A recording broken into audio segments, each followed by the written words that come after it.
ನಿಂದು ತಾಯಿ ಗುಣ ತೀರೋದಿಲ್ಲ ಋಣ, ನೀನು ನಮ್ಮ ಪಾಲಿಗೆ ಎಂದು ದೇವ್ರಯ್ಯ.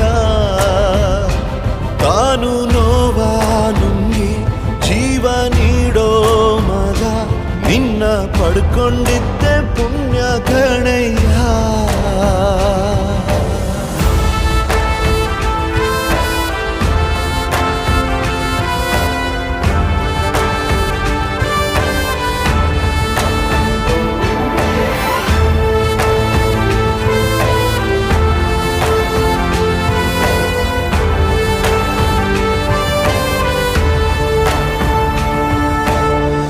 ಅನ್ನ ಕೊಡೋ ಭೂಮಿನು ಹೊಗಳುತ್ತಿದೆ ನಿನ್ನನ್ನು, ಊರನ್ನೇ ಬೆಳಗೋ ವಜ್ರ ನೀನು.